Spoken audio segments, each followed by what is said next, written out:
Free speech on campus, the debate on common good originalism, and the IOP brings in Beto. I am Jack Moore, here with my co-host Arthur Long, and welcome to the first episode of the Chicago Thinker podcast.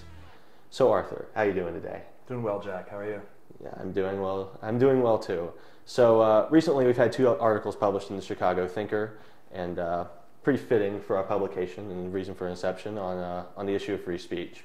So just getting right into it, the first article by Ben Ogilvy really talks about a lot of the issues we have on campus with free speech, with the woke mob, as one would say, basically forcing people into submission and keeping them quiet, whether it be through the university itself, through Title IX, or through social pressures, through whether it just be like regular student organizations, or just individual students speaking out on campus against anyone willing to put out views that are not orthodox.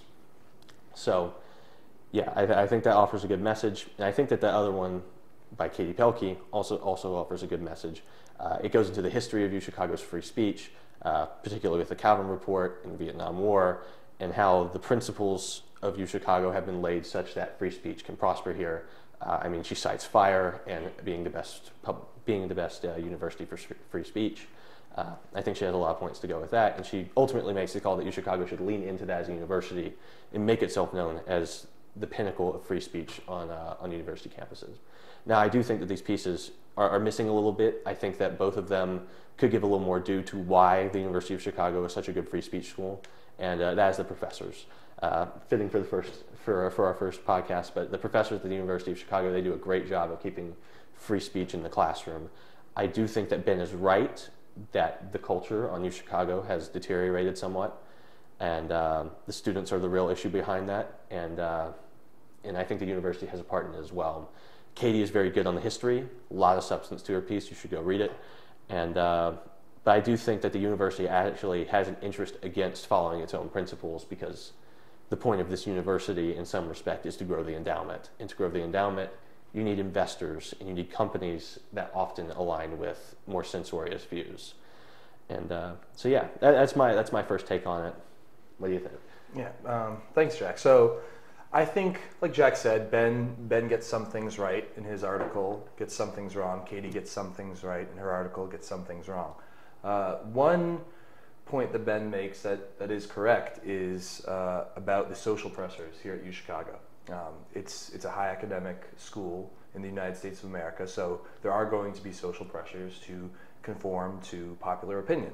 But like Katie says, we have a vibrant history here of protecting freedom of expression and protecting freedom of speech and allowing students to say what they care about and what they believe in. I remember Jay Ellison, our Dean of Students, famously said in 2020 that there are no trigger warnings in a letter to the incoming students. And Dean Ellison, he's a guy who has he, him in his LinkedIn bio, so he's no ardent defender of conservative orthodoxy in academia. Hannah Halborn Gray famously said that education isn't meant to make people comfortable, it's meant to make them think. Fitting for the Chicago Thinker podcast. Yeah. And essentially, we do have this history. The current climate is bad, but instead of, in Ben's piece, instead of crying victim and saying, woe is me to this current culture, it's up to us to fight back. Okay, stop self-censoring ourselves and truly speaking up and standing up for what we believe in, because that stops the perpetuation of this culture. Yeah, I think Katie really hits hard on that. I think her optimism and her belief in the university to stand as a free speech institution, I think she really gets that right, and I think that ultimately, like, that's what we have to be. I do want to further point out that there is kind of a snitch culture on UChicago's campus. I mean, we've written about that in the past. Sorry to whoever wrote the piece, but I cannot remember it. Go scour for the Chicago Thinker website to go find it. But I mean, even with the institution of UCare, dealing with COVID-19, if you were to not have a mask on outside taking a picture, you would ultimately get UCared and you'd be threatened with probation. Like, that's a real tangible snitch that could actually hurt a lot of people. And I mean, talking about the issue of Title IX, if you make a wrong joke, like, there is a possibility that you could have a Title IX case brought against you. I don't know if you get ultimately expelled, but like having to go through the Title IX process, I imagine, is is utterly horrible. So yeah, I mean, I think Ben, I think he does a very good job of capturing the spirit of what a lot of concerns are for a lot of people on campus, not just conservatives, but moderates and the more older liberals, particularly the professors. I think that they catch a lot of concerns with that, and yeah, I think that we could do a lot to take from Ben's message. I think that Arthur was right to say that we should absolutely fight back against it and not just kind of let it sit back and let it go on. So yeah. Yeah, and Jack, you're entirely right. If you look at somebody the wrong way, you could get titled left. That is the culture on most college campuses these days, and unfortunately, it's the reality here. And I also think bringing up UCare was a great example. The COVID hysteria on UChicago's campus is a great example of that. I myself had a long vaccine dispute with the university that started in August of 2020 and rolled on for 5 or 6 months into 2021, and they were hell-bent on forcing me to take the vaccine, and a lot of my teammates on the University of Chicago football team did end up taking it. There is this idea that you just have to cave to this university and these faceless administrators, but after I went through all of this, I said, no, I'm not going to do it. I'm not going to censor myself. I'm going to stand up for what I believe in. And less than a week after I went on Fox News and told everybody about my story, the university backed off. So Ben is entirely right on the culture here, but touching on Katie's piece, if we lean into the history of this institution and we stop censoring ourselves, they're going to back off. I do truly believe that. And then moving on to our next piece, Yes. is a debate on common good originalism. I co-wrote this piece with Ben Ogilvy. Ben's getting a lot of screen time here. Ben is a very prolific writer, and you should go read everything he writes. He's a great writer as well. We'd love to have him.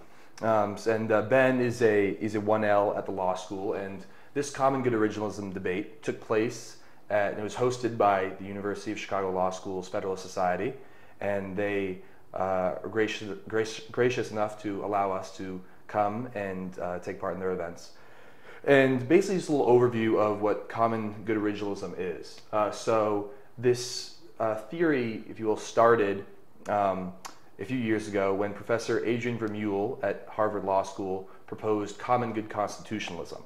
And his thought is that originalism is essentially an inadequate remedy to the progressive takeover of the judicial system and the administrative state, and there are certain steps that conservatives need to take to fight back against this and defend the principles and liberties that we hold dear.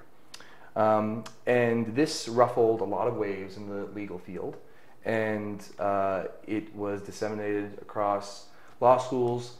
And Hammer then put forward a refinement of this theory called common good originalism. And his refinement centers around the idea that whenever the Constitution fails to provide a clear answer to a dispute, then this construction zone is what Hammer calls it, this area of ambiguity. It needs to be resolved by resorting to kind of the common good aims of the Constitution's preamble. And he believes that this is the telos or the ratio legis of the American regime. So Josh Hammer was debating with his former law school professor, William Bode.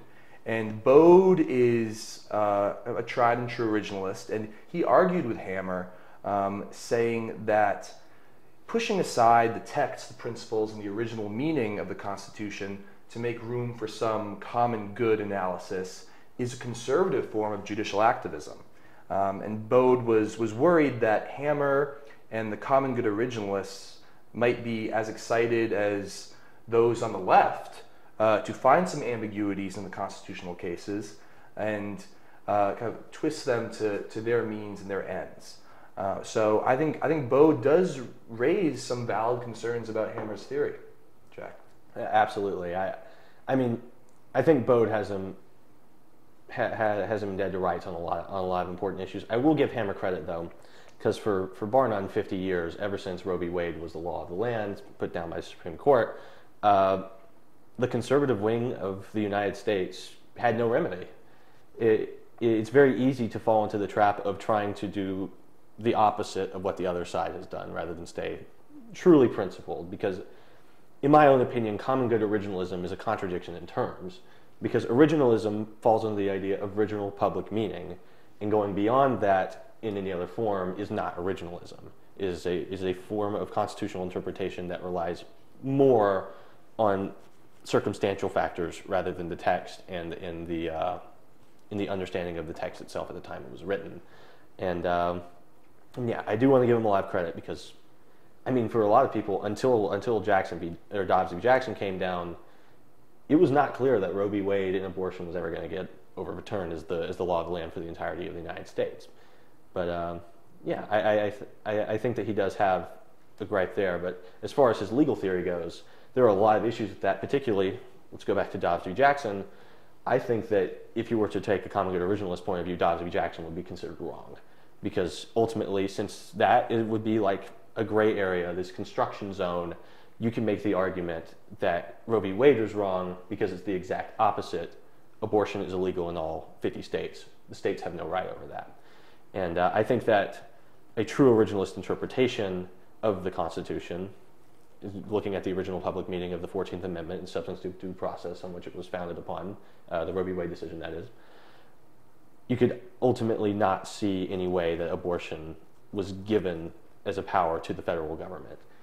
A true originalist interpretation, I think, has to say that the founders said that everything that is not explicitly given to Congress as a power is now a power of the states. And Dobbs v. Jackson, that's essentially what it said. And I mean, that doesn't come to the conclusion that a lot of people who are pro-life want to come to, but that is the correct legal decision. And originalism in itself is not a conservative philosophy. It is a legal interpretation that simply says the law means what it means. And the way you determine that, the original public meaning. And I think Bode had him dead to rights on that issue and brought up a lot of examples. Yeah, I agree.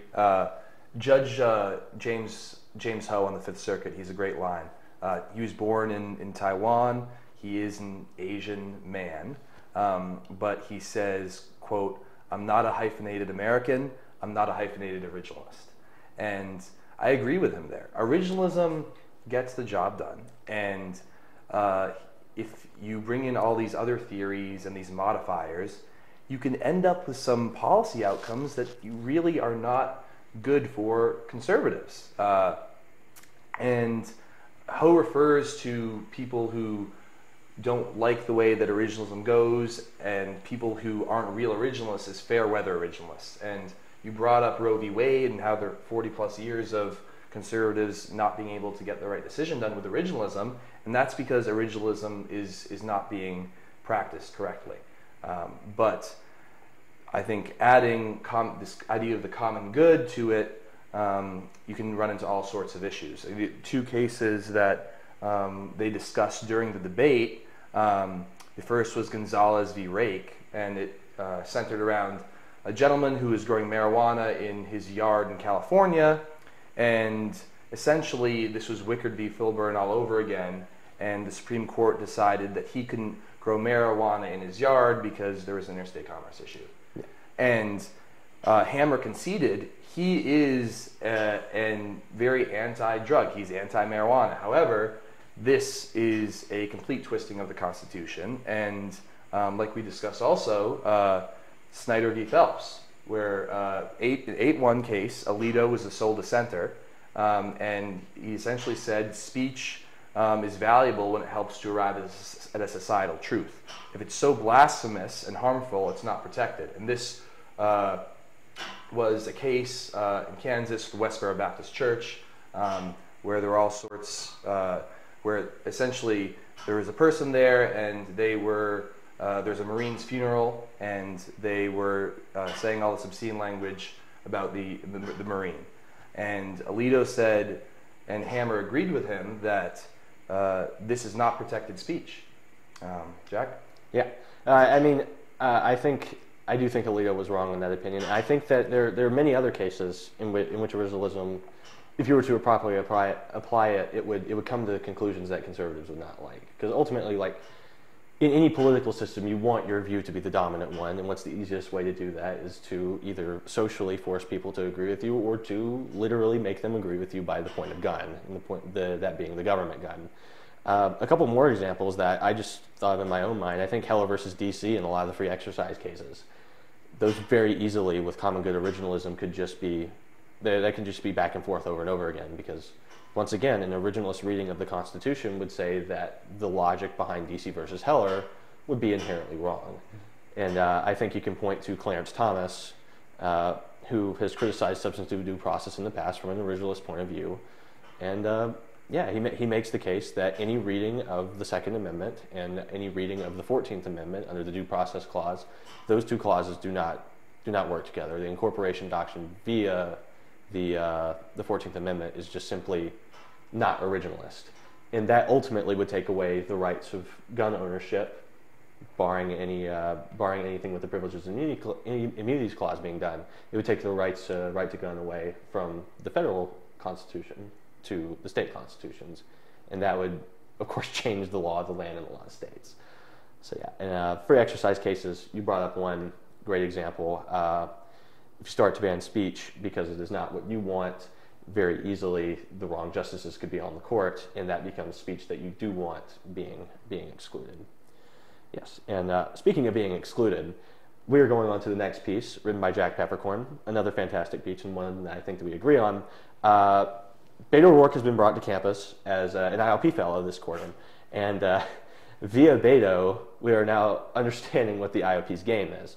So Jack is right. Most of it's overwhelmingly liberal figures that come onto campus as IOP Fellows, and that in itself I do not think is particularly wrong. Having the campus is mostly liberal, having liberal fellows come on, that's totally fine. Beto being one of them, as annoying as he is, perfectly fine to have him on campus and have him debate his point of view. But the problem is that, at least in my entire time at the University of Chicago, 3 years now, there's only one conservative figure basically per IOP fellowship that comes around. And I mean, to say it well, the university has a very strict through line on who's being brought onto campus and who is not. And the people being brought on are only people that voted for the impeachment of Donald Trump. And that's not to say that they're all the same thing. I mean, if you look at who's been on in the 3 years I've been here, Liz Cheney, Justin Amash, and Peter Meyer, who is now the conservative IOP Fellow, those are all three very, very different politicians in their own right, all of their different philosophies. So I'm not saying that the conservatives they bring in are the wrong conservatives. I'm just saying they don't bring in enough conservatives. And I think everyone can see that if they're conservative on campus. So I mean, I give the IOP a lot of credit for at least having some conservatives, and their logic as to why they don't bring on more, I guess, makes sense, but it's a chicken and the egg situation. So what happens is they don't bring on conservative fellows because conservatives don't come see those fellows, but conservatives don't feel the need to come out because there's not any conservative fellows being brought onto campus. So in that sense, you have a chicken and the egg situation. So in this case, I mean, the onus is on the University of Chicago and the IOP to bring in more conservative fellows, because what are the students going to do? If they show up in droves to only one person, that's not going to change anything because attendance is still going to be low in an absolute sense. So there has to be some change, and I think that Jack's implication is actually very good. Yeah, and I think we may actually disagree here on. It sounds like you are. It makes sense if the conservatives that bring are more moderate, that have skews with the student population here. But I think I disagree, and I think that we should have a wide range of conservative voices. Yeah, I would like to make it clear. Yeah. If they bring on conservatives, like, there are very few people I don't think should be brought onto campus. Like, if they brought on a strong right-winger, that'd be good for the campus, I think. But they have never done that. They have not done that, no. And that's where I also take issue is, I mean, we have, I think, 7 or 8 IOP fellows this quarter, and one of the IOP fellows this quarter is a councilwoman, I believe, from up in Evanston, who is a rabid reparations advocate. And for the record, let's be real here, reparations is not some mainstream liberal policy proposal. This is an extreme leftist, Marxist policy proposal. And the IOP brought her in here to speak for a whole quarter about reparations and why that's something that should be done. Now, I have no issue on that on its own. I think we should bring in people far left, far right, middle, I don't care. However, imagine if the IOP brought in somebody with the same kind of extreme view on the right. Imagine if they brought in a Marjorie Taylor Greene or a Lauren Boebert or a Matt Gaetz. The campus would go crazy. All that they've been able to do, they bring in Peter Meyer. I should probably remember some of the other Republicans they've had here in the past. Yeah. But a lot of them are really, to tell you the truth, folks, they're kind of rhinos. They are Republicans, but they're extremely, extremely moderate. There's not yet been a single true constitutional conservative brought to the IOP, at least as long as I've been here. I think you'd be hard-pressed to go back and find one. And this is kind of David Axelrod's playbook, to be frank. When we had the disinformation conference earlier this year, they were bringing people from all over the political spectrum. Their token conservative, Adam Kinzinger. That was their conservative. So I think that the IOP really is wrong here. I don't think they're going to change, but like we were talking earlier about free speech and having some open, rigorous debate, and that's our history and our calling card as a university, this has got to change, Jack. Yeah, I think we can go back to the first pieces we talked about. Katie Pelkey talks about how other campuses actually keep speakers off of campus. They cancel them in any sort of way they can. Dorian Abbott famously was canceled from going to MIT to give a lecture on, I think, physics or biology or something like that. But, there's also a flip side to that, and this is also on the university and the IOP, is that, who they pick kind of matters, because they're trying to constrain the ideological spectrum. And to be fair, the ideology of the campus, to your point about reparations, I think a significant number of the people that we have on our campus would be in favor of reparations in some capacity. So that is not, you were right, that is fine in itself to have it there to talk about it. But having no one that represents more mainstream political opinions, you have on, who's a good example? If you could get him, Mitch McConnell or something. Mitch McConnell is the anti-left as far as the Democrats are concerned, because they make the boogeyman out of him. You could get Kevin McCarthy, Thomas Massey, Rand Paul, or any of those sorts of guys. They're not taking any Republicans who are still currently pretty well liked within the Republican Party, or at least have won their previous primaries. Because, like you said, there are some Republicans who just really aren't Republican anymore. And one of them is quite literally not a Republican anymore. Justin Amash actually flipped parties to the Libertarian Party. And to be entirely honest, I think he was probably the most conservative out of that bunch.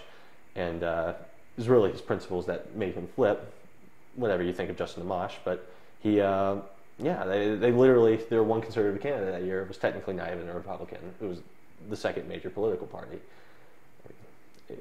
It's just kind of crazy that they can't bring any more in. They can't bring two, they'll bring in one.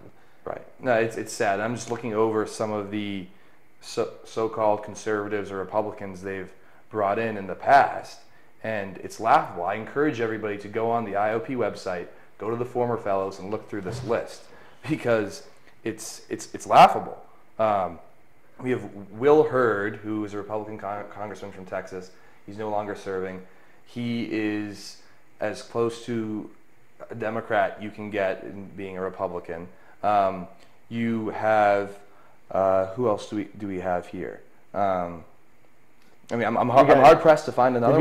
You got to look very hard to find some. Kelly Ayotte, who was former Attorney General and Senator from New Hampshire. If you look at her voting record in the Senate, it's laughable. It's not conservative whatsoever. So look, it's good. I'm glad that they're bringing in prominent public figures to talk about policy and talk about politics. But the truth is, there are conservative students here, and they want to hear positions that they can identify with. And alternatively, it's good for the general public here, the general student population, to hear the other side of the political spectrum. When they get this monolithic fellows program, it doesn't benefit them at all. It's just regurgitated thought. Just a quick note on that. I mean, it's kind of odd that every single one of the conservative IOP Fellows is a former representative when they bring on several people who have never even been in the Congress before for people who are on the left. I mean, like, perfect example, we could bring on Corey DeAngelis, who has done a lot of good work on education. Like, education is a big issue in Chicago. Like, it would directly cut, like the university and the surrounding school systems definitely need some talk on this. And he's not been a senator. He's not even really super controversial in a lot of people. I could guess that most people haven't even heard of him that are kind of listening to this podcast. But yeah, they need to do a better job on that. And I think the free speech issue, I think this is what Ben is referring to in soft pressures when he's talking in this piece. We're getting close to the end of the podcast. We have a little bit of time left, so let's throw in a national nugget to go in there. So this got reported just today by the Wall Street Journal that Section 230 has now arrived at the Supreme Court.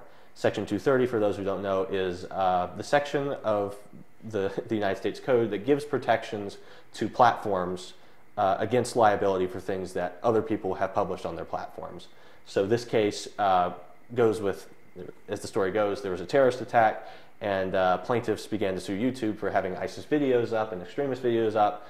That eventually became Google LLC, because that's a parent company, and it has now made its way to the Supreme Court, trying to see if Google is liable and essentially overturning Section 230, or at the very least saying Google is liable regardless of Section 230 for the videos that were put up. It doesn't seem like the justices are quite convinced. Even Justice Kagan went out and said, we are justices, we're not experts on the internet, and I think that's kind of right. We don't really know what's going on here. I'd be very skeptical of doing anything with Section 230 without extreme deliberation over it. And to be honest, like, I would not expect Twitter or Google to be held liable for something that the Ayatollah would say. And funniest point about this, the plaintiff has not even proven that said terrorist even watched the videos to which they are referring. So it is purely a principle issue. I just find that very interesting in a fascinating Supreme Court case to watch.